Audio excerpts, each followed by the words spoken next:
안녕하세요. 저는 총회교육위원회에서 여성 전문위원으로 쭉 기독교 교육을 전공했다는 이유 하나로 쭉 섬기고 있는 오미숙 목사입니다. 반갑습니다. 오늘 김명호 목사님을 소개해드리게 돼서 참으로 기쁘고 저에게는 영광된 일입니다. 대한예수교장로회 통합총회교육훈련처 총무를 역임하셨고 대한예수교장로회 통합총회교육훈련원 원감님도 역임하셨습니다. 김명옥 목사님은 장신대에서 기독교 교육학을 박사과정 전공하셨고요. 신학 박사이십니다. 예장 통합총회교육자원부에서 정말 신입부터 시작해서 예장 통합교단의 기독교 교육을 위해서 관련된 업무를 많이 섭렵하시고 또 헌신적으로 일해오신 목사님이십니다. 지금은 대한예수교장로회 통합총회교육훈련처에서 총무로 일하고 계십니다. 오늘 교육정책협의회에서 발표해 주실 내용은 평신도 교회교육 전문가 양성의 과제와 교육사 제도라는 제목으로 예장 통합교단의 사례를 우리에게 발표해 주시겠습니다. 여러분 발표하실 때 경청해 주시고 또 마음으로 격려해 주시고 우리가 배울 것이 있으면 함께 배울 수 있는 자세로 함께 하기를 원합니다. 환영하는 마음을 담아서 큰 박수 주시기 바랍니다.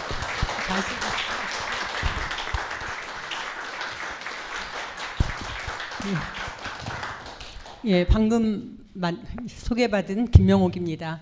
만나 뵙게 돼서 반갑습니다. 저는 이곳에 오니까 고향에 온 것 같습니다. 제가 원래 기장교회 출신이거든요.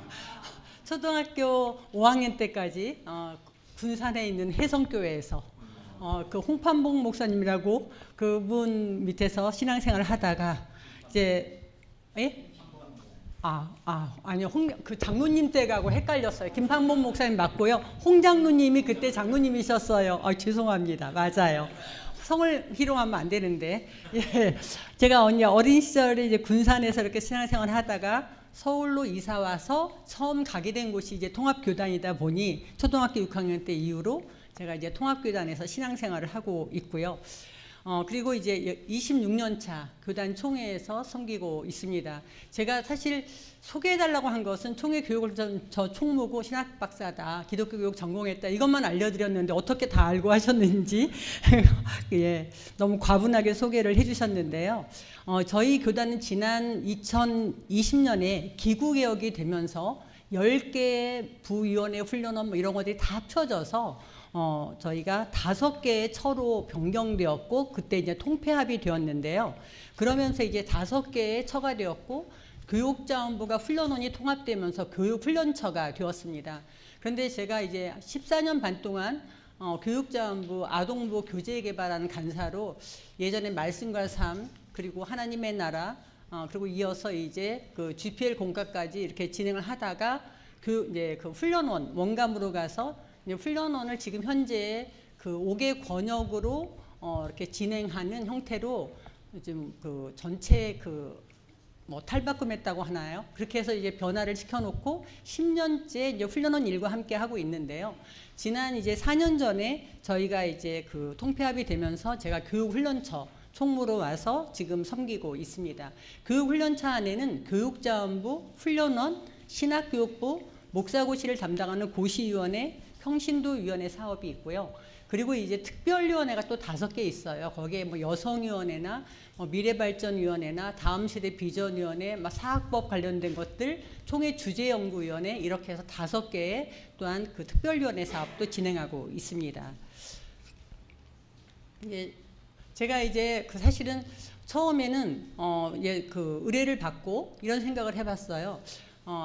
가서 제가 뭘 강의를 할까 생각을 해봤는데 강의도 강의지만 더 이제 제가 욕심을 낸 것은 생각보다 많은 부분에서 좀 더 앞서서 많은 걸 연구해 놓은 기장의 많은 노하우들을 우리도 좀 배웠으면 좋겠다라는 마음을 가지고 오게 되었습니다. 저희가 이게 거꾸로 가는 거군요. 제가 이제 익숙하게 되는 것 같습니다. 예. 저희 예장통합교단에서 평신도 교회학교 교육사라고 처음에 시작을 했어요.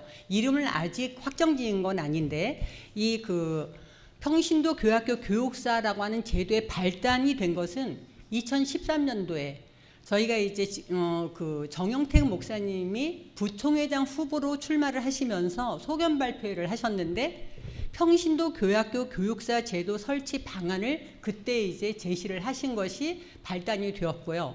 이분이 이제 부총회장님이 되시고 나중에 이제 총회장님이 되셨는데, 그리고 2014년도에 이분이 이제 취임 기자회견을 하시면서 목회자를 도와 교회학교 사역을 이끌어갈 평신도 교육사 양성을 제시하시게 됩니다.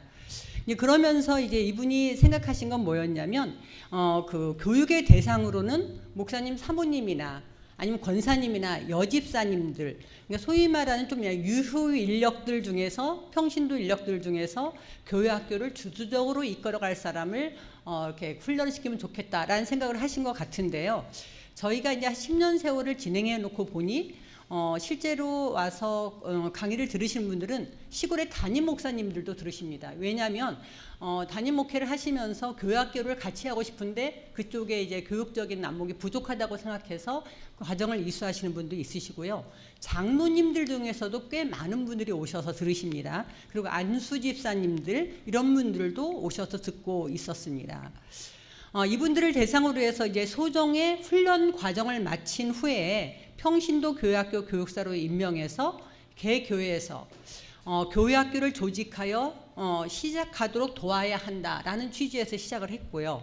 그리고 여기에 맞추어서 교단 총회 교육조합부에서 시작을 했지만 그 당시에 이제 정영택 총회장님께서 교회 성장 운동 지원 본부라는 걸 만들어서 교회 성장을 위한 굉장히 애를 쓰셨는데 그쪽과 함께 저희가 진행을 하게 되었습니다.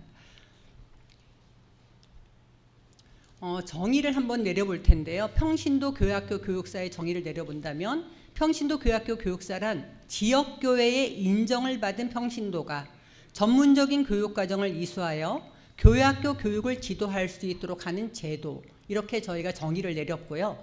이 제도의 목적으로 저희가 삼은 것은 첫째 이제 뭐냐면 평신도가 첫째는 교회학교가 없는 교회에서도 아이들 몇 명이라도 있다면 교회학교를 만들어보자, 다시 교회학교를 세워보자 라고 하는 것이고요. 이 세운 교회학교를 정착을 시키고 관리하고 총체적으로 책임을 질 사람이 필요한데 이 사람들을 평신도 교회학교 교육사라고 하자라고 저희가 일을 진행하게 되었습니다. 그리고 두 번째로 이것을 세운 목표는 교회학교를 지도할 사역자 청빙이 어려운 지역교회, 물론 10년 전에도 그랬는데 조금 전에 이제 저희나 같은 상황인 것 같습니다. 말씀을 들어보니까 저희 근래에 들어서 특히 코로나를 지나면서는 정말 사역자를 구하기 어렵다는 교회들이 너무나 많아지고 있고, 그래서 이 사역자 청빙이 어려운 지역교회가 교회학교를 활성화시킬 수 있도록 평신도들을 잘 훈련시킬 필요가 있다고 하는 요청들이 지금 현재 쇄도하고 있는 상황입니다.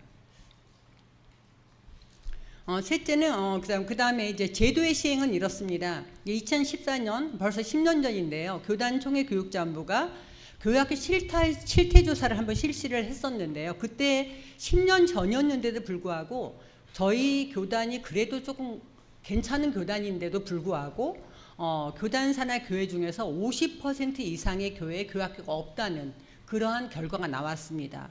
그래서 이 결과를 토대로 교회학교를 지속할 방안을 연구하던 끝에 그 총회장님의 의견을 받들어서 저희가 평신도 교회학교 교육사 제도를 신설하게 되었습니다. 그래서 이 제도를 2014년에 결의를 했고 2015년 2월에 총회교육자원부와 당시에 특별위원회였던 교회성장운동지원본부가 함께 교회학교 세우기 프로젝트의 일환으로 처음에 시작을 했습니다. 그렇게 해서 처음에 이제 배출을 했는데요. 근데 그때 이후로 조금씩 이렇게 그 진행을 하다가 최근 들어서 2012년 13년이 아니고 2022년, 2021년 이쯤에 이르러서 이제 현장에서 사역자가 구하기 어렵다는 많은 이야기들을 들으면서 이 문제를 해결하고자 다시 이 제도에 관심을 갖기 시작하게 된 겁니다. 그런데 특별히 이렇게 시작하던 것이 지난 그 2021년으로 기억을 하고 있는데요. 그 총회 교육자원부가 주최하고 저희 이제 교단에는 7개 신학대학교가 있습니다. 지역에 여러 신학대학교들이 있고 이제 서울에 장로회 신학대학교가 있고 해서 7개 신학대학교가 있는데 그 중에 부산에 있는 부산장신대학교 평신도 신학원이 주관을 해서 이 평신도를 위한 그 교육사 과정을 진행을 하게 되는데요. 그 발단은 이렇습니다. 거기 부울경 지역이라고 해서 부산, 울산, 경북 지역의 7개 노회가 지역이다 보니 정말 교육 전도사님을 구하기 어렵다는 거예요. 그래서 이제 교회 안에서 세월이 오래 지나면서 믿음도 좋고 잘 헌신되고 조금만 훈련시키면 잘 쓰임을 받을 만한 그런 교사들을 대상으로 훈련을 시켰으면 좋겠는데 학교가 이것을 좀 훈련을 시켜주십시오라는 요청이 있었고요. 돈까지 모아서 주게 되는 일이 생깁니다. 그러면서 거기에서 저희에게 요청이 오면서 저희가 이제 전체적인 그 커리큘럼도 다 이렇게 지도해주고 그리고 저 이제 일정하게 총회가 꼭 반드시 보내야 된다고 생각하는 강사들은 저희가 보내고 그리고 신학이나 구약이나 그 학문적인 부분은 그 학교의 교수님들이 이제 일을 하고 이렇게 연계를 해서 저희가 이제 진행을 하게 되는데 이게 이제 2021년도의 일이었고 그때가 마침 이제 코로나 상황이었습니다. 그래서 그 수업을 할 때 비대면으로 일주일에 한 번씩 진행을 하게 되었어요. 그러면서 이것이 이제 그 뭐 기독 공고나 뭐 매체를 통해서 나오기 시작하면서 많은 교회나 노회들이 이제 관심을 가지게 됩니다. 우리도 필요했는데 바로 저거구나 이런 생각들을 하시게 된 것 같고요. 이렇게 진행을 하면서 여기에 따라서 조금 이게 그 관심을 가지고 적극적으로 진행하는 곳이 전라남도 전남노회하고 광주노회, 강주동노회 비슷한 지역에 있는 3개의 노회가 연합해서 거기는 코로나 상황인데도 불구하고 대면으로 3박 4일 과정 이런 식으로 이제 진행을 하게 되었습니다. 그렇게 해서 이제 집중 과정으로 이제 교육을 시작을 했는데요. 이 과정을 뒷받침할 수 있도록 총회 교육자원부에서 한 일이 뭐냐면 저희는 조금 전에 제가 빠른 시기에 더 꼼꼼하게 보지는 못했지만 자료집을 봤어요. 보면서 지금 기장에서 어디까지 준비하고 있는지를 봤는데 아마도 이제 그 예배와 설교와 관련된 부분들에 대해서는 아직 그 해결이 안 된 것 같은 느낌이 들었어요. 근데 저희가 이제 코로나 상황을 지나면서 저희가 총회 교육방송센터라고 하는 것을 열었습니다. 사실 그것을 열어서 진행하는 것이 돈이 만만치 않게 들기 때문에 굉장히 저희로서도 어려운 일인데요. 그걸 시작한 이유는 물론 그 작은 교회들이 예배를 드릴 수 없는 상황에 예배를 이제 송출하기 위해서 예배와 설교를 내보냈지만 이게 굉장히 이 교육사와 긴밀한 연관이 있고 도움이 되는 겁니다. 왜냐하면 이제 교육사로서 일을 할 수 있는 분들이 실제로 교회에서 다른 건 다 할 수 있는데 예배나 설교에 대한 거는 자신이 없고 실제로 그거를 잘 검증하기가 쉽지 않을 거라고 보는 거죠. 그래서 저희가 매주 내보내는 어린이 설교, 유치부 설교를 중심으로 어린이들과 교사들이 함께 모여서 같이 그 영상으로 예배를 드리고 같이 헌금하고 같이 찬양하고 같이 설교 듣고 그러고 난 다음에 이제 예배 이후에 성경 공부를 하고 활동하고 하는 것은 교육사가 할 수 있도록 그렇게 현재 진행을 하고 있는 겁니다. 코로나 상황에서 시작된 이제 평신도 교학교 교육사 과정이 그 뉴스를 통해서 얘기가 되면서 그 이전에 그는 저희가 주로 시작을 할 때 어떻게 시작을 했냐면 저희가 직접 사람들을 모아서 총회 교육자원부가 직접 교육을 했었다면 이 코로나 상황이 되면서는 간접적으로 교육하는 방법으로 바뀌었다라고 볼 수 있어요. 그러니까 첫째는 그것이 코로나 상황 때문에도 그랬고, 또 하나는 부산장신대학교가 그것을 주관을 하고 총회교육자원부가 주최하는 형식으로 진행을 하면서 방법에 조금이 달라졌고, 그것이 훨씬 더 나은 방법일 거라고 생각해서 저희가 그런 방법으로 현재 연구하고 있는 중에 있습니다. 평신도 교육사 진행 현황을 잠깐 살펴보도록 하겠습니다. 이 과정을 처음 시작할 때는 저희가 이제 집중 과정으로 2박 3일을 했고요.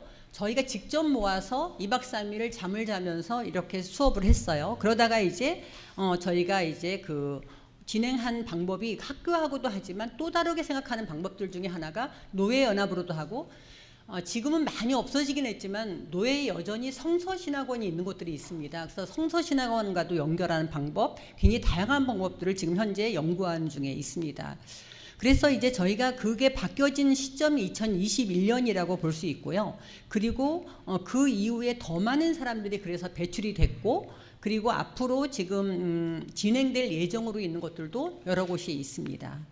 그래서 이제 개교회가 이것에 대한 긴급함을 아시고 개교회가 노회에 요청해서 그 교회가 많은 예산을 후원해서 진행하는 그런 경우들도 있습니다. 교육 과정을 잠깐 살펴보도록 하겠습니다.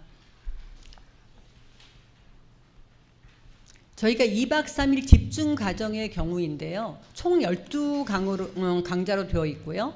이게 이제 초창기에 총회가 직접 모집해서 강의할 때 교육 과정이라고 볼 수 있는데요. 그러니까 기본적으로 평신도 교육사가 누군지에 대한 그런 것을 늘 첫 번째 강의로 넣고 있고요. 그리고 이제 반운영과 학생관리, 그리고 교회학교와 공적 신앙의 양육, 관계 중심의 전도와 실제, 그런 다음에 이제 그 저녁 시간에는 주로 이제 교사들의 교회 이야기나 하나님의 비전 이런 것들과 함께 부흥회 형식으로 진행을 하고 있었고요. 그리고 이제 교회학교와 예배와의 관계라든지 교회학교 함께 세우려면 어떻게 하는지에 대한 기획의 실제들에 대해서, 그리고 새 친구가 왔을 때 어떻게 교육을 할 것인지, 그리고 이제 어린이들에게 가장 중요하다고 생각할 수도 있는 예배 찬양에 대한 것들, 그리고 이제 교회학교 교육과정과 관련된 것, 그리고 교회학교의 다양한 프로그램들에 대해서도 얘기를 했고요. 성경을 어떻게 재미있게 가르칠 수 있는지와 요즘은 그 지역에 다문화가 굉장히 많기 때문에 교회학교 다문화와 관련된 것들도 진행하는 형식으로 했었습니다. 자, 이렇게 하던 것을 그 다음에 이제 1박 2일로 진행을 하게 되는데요. 이 2018년에 한 1박 2일은 바로 앞서 한 교육에 대한 보수 과정이라고 생각하면 될 것 같습니다. 그래서 총 10개 강의로 되어 있다고 볼 수 있고요. 1차를 공부한 사람들이기 때문에 1박 2일 과정으로 진행을 했습니다. 그래서 그럼에도 불구하고 몇 가지는 같이 연결되는 것이 있고 1탄, 2탄 이렇게 해서 연속되는 그런 과정으로 진행을 하게 됩니다. 그러다가 이제 조금 전에 말씀드렸던 2021년이 되면서 이제 전과는 좀 다른 양태로 진행을 하게 되는데, 이때가 이제 제가 오면서 같이 의논해서 진행한 상황이라고 볼 수 있고요. 이때 이제 부산장신대학교하고 저희가 진행한 것은 입문과정, 심화과정, 워크숍 과정, 이게 3단계로 진행을 했습니다. 그래서 첫 번째 이제 주체는 총회교육자원부로 하고, 주관은 부산장신대학교 평신도신학원 이렇게 진행을 했습니다. 그리고 이제 입문과정으로 이제 12강자를 됐는데, 이때 온라인 줌으로 진행을 했고요. 12주 동안 이제 강의를 했습니다. 그래서 이제 뭐냐면 평신도 교육자론, 이거는 그때 이제 그 오리엔테이션을 하고 난 다음에 교회 교육과의 사명과 역할에 대해서 제가 그때 강의를 했고요. 그다음에 예를 들면 교회 교육 개론이라든가 이런 것은 부산장신대학교 교수님 중에 기독교 교육을 전공하신 분이 하셨습니다. 그다음에 이제 교육 부서별 특징 이해에 대해서는 신앙 발달, 심리 발달, 신앙 교육록, 학습자의 환경이해 이런 부분에 대해서는 저희 부서에 교회 학교를 담당하시는 그런 목사님들이 온라인 줌으로 강의를 하셨고요. 그다음에 이제 반목회, 교사 교육 이런 부분들은 일정 부분은 저희가 하기도 하고 그리고 개 교회에 있는 유능하신 강사분들이 진행하기도 했습니다. 그리고 예배와 설교의 경우에는 부산장신대학교 교수님이 하셨고, 구약개론, 그다음에 신약개론도 마찬가지입니다. 그리고 교육 행정과 공과 공부 인도는 저희 그 부서에서 사람들을 내보냈습니다. 그리고 이제 교회 교육 과정 그리고 교회 교육의 평가 및 수정은 그쪽 이제 부산장신대학교 기독교 교육과 교수님이 진행을 하셨습니다. 이렇게 해서 전체 강좌가 다 끝나고 난 다음에 그 다음에 일정한 시간 잠깐 이제 그 쉼을 가진 다음에 그 다음에 이제 시작한 게 심화 과정이었고 역시 12강좌로 되어 있었습니다. 오리엔테이션이 되어 있었고 설교와 교육 그 다음에 교육부서별 특징 이해 그 다음에 전도 새친구 정착 교육행정 2 그 다음에 교육과정론 교회 교육의 평가 및 수정 이렇게 해서 이제 두 번째 심화 단계까지를 마친 사람들을 대상으로 또 이번에는 워크숍 과정을 진행을 했는데요. 이때는 대면으로 만나서 했습니다. 그래서 연간 부서 운영의 실제에 대해서 그다음에 예배와 공과 지도의 실제 그리고 프로그램 운영의 실제, 교사 교육 및 부서 운영의 실제. 여기 강의의 특징은 보면 아시지만 뒤에 실제란 말이 다 붙어 있고 그리고 이것을 강의하고 서로 워크숍을 통해 질의응답하고 실제로 그걸 해보기도 하고 하는 그런 실습 과정으로 진행을 했습니다. 자, 이렇게 해서 이제 저희가 그 진행을 했는데요. 이 과정을 통해서 그 온라인 줌으로 해서 좋았던 것 중에 하나는 그렇게 된 것 같습니다. 부산에서 하지만 서울에서 하기를 원하는 분이 있어서 서울에서도 들을 수가 있었고 울산에서 뭐 전라남도 광주에서는 이렇게 했어요. 대면으로 했지만 줌도 열어놔서 그 울산에 있는 한 교회 10명의 교사가 한꺼번에 들을 수 있다든가 이렇게 해서 요즘 시대에 맞추어서 하니까 더 훨씬 효과적이었다라는 것을 말씀을 드릴 수가 있을 것 같고요. 예, 저희가 이제 이렇게 진행을 하고 나서 논의되어야 될 일들에 대해서 좀 정리를 해보게 되었는데요. 이제 교회 교육사 제도를 정착시키려면 이런 부분들이 고려돼야 되지 않을까라는 생각이 들어서 정리해 본 겁니다. 첫째는 교육 과정을 설계할 때 이제 고려돼야 될 건데요. 단기간 집중 교육을 할 것인지, 장기간 할 것인지. 예를 들면 장기간을 했을 때 매주 일정한 요일 한 타임씩 진행하되 그것을 어떻게 할 것인지 이런 부분들에 대한 설교가 필요할 것 같고요. 기본 과정, 심화 과정, 실습 교육 이렇게 해서 하는 것이 저는 해보니까 가장 좀 깊이 있게 들어갈 수 있는 것 같아서 여기 이 과정까지를 마쳤을 때 그 평신도 교육사로 임명해야 되는 게 아닌가라는 생각을 해보게 되었습니다. 그리고 또 근래에는 이제 대면으로 할 건지 비대면으로 할 것인지 이런 부분들도 고려하면 좋을 것 같고요. 설령 대면으로 한다 할지라도 비대면도 열어놔서 멀리서 오는 사람들에 대한 것들도 고려하면 좋겠다 이런 생각을 해봤습니다. 그리고 두 번째는 평신도 교학교 교육사의 사례에 대해서 논의할 필요가 있습니다. 그러니까 그 사례를 어떻게 할 것인가, 무급으로 할 것인지, 자원봉사로 진행할 것인지라는 건데요. 아까 이제 제가 기장집도 봤어요. 그러니까 사례를 좀 하는 것 방향으로 좀 결정이 된 것 같은데 저는 이제 이걸 하면서 어떤 고민을 해보게 됐냐면 교육전도사님하고 평신도 교육사하고 구분이 돼야 된다고 하는 게 굉장히 중요한 일이라고 생각을 했어요. 그래서 이제 그거를 하기 위해서 사례를 받느냐 안 받느냐가 굉장히 좀 달라질 것 같다라는 생각을 해봤는데 그럼에도 불구하고 무급을 원칙으로 하되 책값이라는 목록이 됐든 아니면 교통비라고 하든 이런 약간의 소정의 활동비는 있는 게 맞지만 그러나 이것을 교육전도사님처럼 사례를 하면 일이 좀 굉장히 달라지지 않을까라는 생각을 해보게 되었어요. 그래서 이런 부분에 대한 것을 잘 정리를 해야 된다라는 생각을 해보게 되었고요. 그리고 이제 뭐냐면 교육전도사님들은 노회에서 신학교를 다닐 때 이제 노회가 우리 신학교에서 공부할 수 있도록 다 추천도 하고 소속으로 해서 이렇게 한 번씩 교육도 하고 이렇게 저희 같은 경우 진행을 하고 있고요. 그리고 이제 학교를 졸업하면 결국은 개 교회를 여러 군데를 다닐 수 있지만 노회 소속이 아니라 할지라도 그렇게 할 수 있긴 하지만요. 그런데 만약에 이 평신도 교육사를 그렇게 교육전도사님처럼 교회를 옮기게 하면 안 된다라는 생각을 하게 되었어요.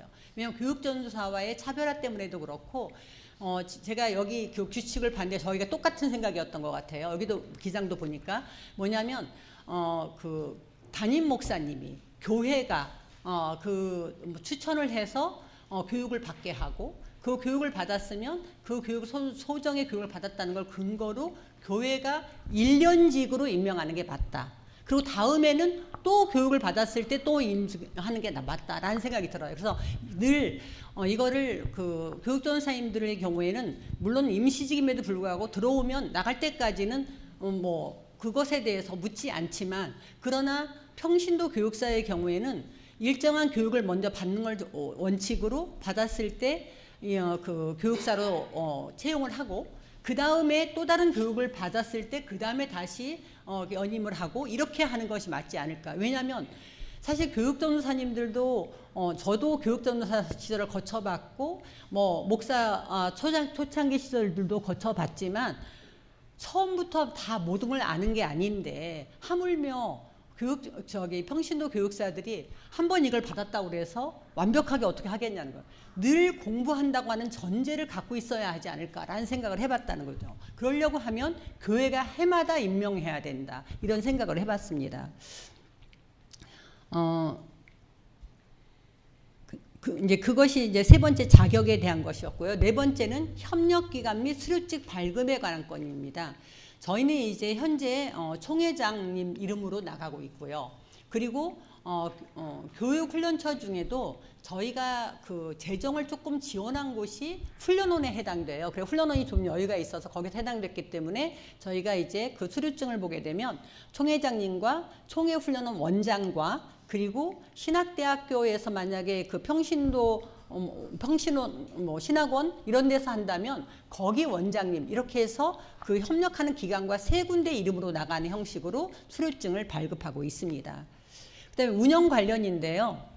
노회 연합으로 진행을 하는 경우 각 노회에 지원금이 생기더라고요. 새 노회가 그 교육부서에서 지원금을 내시고, 그리고 각각의 교회가 등록금을 대주십니다. 그렇게 해서 진행하는 경우가 있었고요.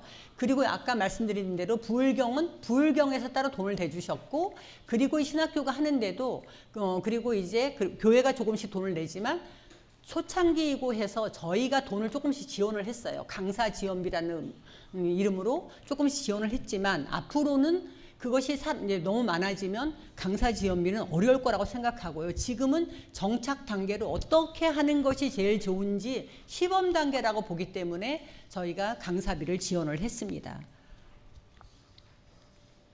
그 다음에 이제 저희가 그 증서를 제공한 건데요. 이런 식으로 저희 밑에 보시면 총회장, 총회훈련원장, 협력기관장 이렇게 해서 수료증을 내보냈다는 거 보여드린 거고요. 평신도 교학교 교육사 제도를 정착시키기 위해서 앞으로의 어떤 과제가 있는가 하는 것들을 제가 생각해 봤는데, 첫째는 저희가 이제 매뉴얼 작업을 지금 하고 있습니다. 아마 저희하고 속도가 비슷한 것 같습니다. 저희가 109회기, 저희가 똑같지 않습니까? 109회기 이번 9월 총회에 저희가 청원을 할 예정으로 있는데, 그걸 하기 위해서 지금 현재 매뉴얼 작업 중에 있습니다. 그래서 올해 1년 동안 더 깊이 있게 지금 현재 연구를 하고 있는 단계에 있고요. 그리고 이제 매뉴얼이 만들어질 단계인데, 앞서 많은 일들이 있어서 지금 이게 뭐 깊이 있게 됐으면 이 매뉴얼을 좀 가져왔을 텐데 그러지는 아직 못했고, 아마 7월 8월 중으로 아주 집중해서 매뉴얼을 지금 저희가 만들 예정으로 있습니다. 그래서 아마 여러분들이 이렇게 제공하신 것도 저희에게 도움이 되지 않을까 생각을 합니다. 노예 성서신학원, 7개 신학대학교, 노예연합과 연계해서 이제 교육과정도 어떻게 할지 한번 저희가 다 픽스를 할 예정으로 있습니다. 그리고 두 번째는 이제 그 헌의를 위한 작업들을 할 텐데, 이것이 돼야만이 이제 본격적으로 이제 다음 회기부터 진행할 수 있겠다라는 생각을 하게 되고요. 그리고 무엇보다도 저는 중요하다고 생각하는 게 계속 교육 과정의 개설이라고 생각을 합니다. 그래서 계속 교육 과정을 할 때 근데 이제 이것이 좀 부담이 되기는 할 것 같다는 생각을 해서, 그 다음에 이제 네 번째로 제시해 드리는 게 뭐냐면 평신도 교학교 교육사들의 네트워크입니다. 사실은 이제 그 일기로 졸업을 했다. 그러면 이분들끼리 요즘은 뭐 이렇게 그 여러 그 SNS를 통해서 서로 소통할 수 있으니까 이분들끼리 서로 자료도 주고받고 내가 이런 걸 해보니까 도움이 되더라. 뭐 이렇게 하면서 이분들끼리 서로 격려받고 어떤 문제가 생겼을 때 문제 해결을 도모할 수 있도록 이분들끼리 네트워크를 하는 건 굉장히 중요한 일이 될 것 같다라는 생각을 해봤어요. 그러면서 제가 이제 제안을 이제 해서 어떤 노예가 실제로 이렇게 했는데 진행을 하던 그 수료 바로 직전에 전부 다 이 사람들을 모시고 제주도에 저기 그 연수를 다녀왔어요. 근데 왜 그러냐면 이분들이 무보수로 하는 대신 이분들에 대해서 교회가 격려해주고 뭔가 이 일을 하는 보람을 갖게 해주는 게 좋은데 이렇게 해서 해마다 1기가 그 다음에도 이제 계속 교육을 하고 뭐 3년 후에도 계속 교육하다 보면 5년째 되는 해에는 아니 뭐 예를 들면 뭐 안식년 개념이 있으니까 6년쯤 한다면 해외 연수를 시켜준다든지 해외 연수 돈 누가 내냐고요? 그 교회가 내야죠. 이렇게 해서 뭔가 이걸 하는 게 보람 있게 만들어주는 거지 돈으로 계산하지 않고 내가 보람 있고 내가 이렇게 정말 이것에 대해서 보상을 받구나. 물론 하나님께서 보상할 거지만 그 인간적인 보상도 해줘서 일에 대한 긍지를 갖고 해주면 어떨까 해서 제가 그런 것들을 한번 제안을 한 적이 있습니다. 이제 강의를 마칠 텐데요. 여러분들도 잘 아시지만 원래 주일학교가 18세기 말에 평신도에게서 처음 시작되었지 않습니까? 그런데 이제 주일학교 운동을 시작한 지 244년이더라고요. 제가 오늘 계산을 해봤더니. 그런데 이렇게 244년이 흘렀는데도 불구하고 지금까지 변하지 않는 게 한 가지 있습니다. 주일학교는 평신도들이 교사가 되어서 봉사하고 있다는 거. 그건 지금도 똑같은 상황이라는 거죠. 그러니까 평신도가 교육을 한다는 점에서 사실은 그런데 무료가 되는 것도 사실입니다. 그런데 또 한편으로요. 글쎄요, 저희 교단만 그런가요? 이제 이런 얘기들을 많이 하세요. 제가 신학교육부도 하다 보니까 그 많은 목사님들, 특히 장로님들이 그런 얘기를 하시는데 요즘 신학생도 교육 좀 똑바로 시켰으면 좋겠다. 교회 와서 진짜 내가 가르친다. 뭐 이렇게 말씀하실 정도로 옛날 저기 교육 전수하고 다르다. 이런 이야기를 하고 와도 1년이나 2년 있다가 금방 가버리면 오히려 그냥 바람만 일으키고 하지 실제로 교육적인 열매를 맺혀지지 않는다는 이야기를 하더라고요. 그런 상황을 생각해 볼 때 사명감도 없고 헌신도 되지 않은 교육전도사보다 헌신된 사명감이 있는 그런 평신도가 더 나을 수 있다는 생각을 해요. 왜냐하면 그분들이 평생 그 교회에서 10년씩 이렇게 사역을 하신 분들이 그래서 아이들을 너무 사랑하고 그 교회의 문화도 너무 잘 알고 그런 분들이 사실 교학교 교사를 하다가 이제 그 교회의 요청이 되었던 본인도 또 하나님의 뭐 이렇게 사명감에 의해서든 이렇게 평신도 교육사로 훈련받고 거기에서 투입이 된다면 어떤 면에서는 훨씬 더 나을 수 있다. 왜 비교할 수 없는 일이긴 하지만 그럼에도 불구하고 나쁘지 않다. 그리고 앞으로의 미래의 한국교회를 왜 나갈 상황을 우리가 예측해 본다면 이게 지금 우리의 나갈 길이 아닐까 이런 생각을 해봅니다. 그래서 이제 사실 평신도 교학교 교육사를 세움에 있어서 물론 헌신되고 그리고 정말로 이 일을 통해서 하나님께 영광을 돌리겠다고 하는 그런 마음을 가지고 있는 건 너무나 소중함에도 불구하고 정말 늘 조심스럽게 우리가 이 일을 접근해야 하는 게 아닌가. 그리고 정말 매번 교사들의 그 헌신된 그분들의 초심을 회복할 수 있도록 사명을 충전할 수 있도록 그렇게 그 뭐 기회가 될 때마다 뭐 경우에 따라서 한 번씩 불러서 그 교사 뭐 헌신 예배, 부흥회 이런 것들도 하고 이분들이 충분하게 서로 자신들이 지금까지 하면서 어려운 것들을 서로 소통하고 나눌 수 있는 네트워크를 통한 그런 장을 만들어 나가면 조금씩 그것들이 이제 보완돼서 더 나은 그러한 그 교회 교육사 제도를 잘 정착시키지 않을까 하는 생각을 합니다. 이것으로 강의를 마치도록 하겠습니다. 감사합니다.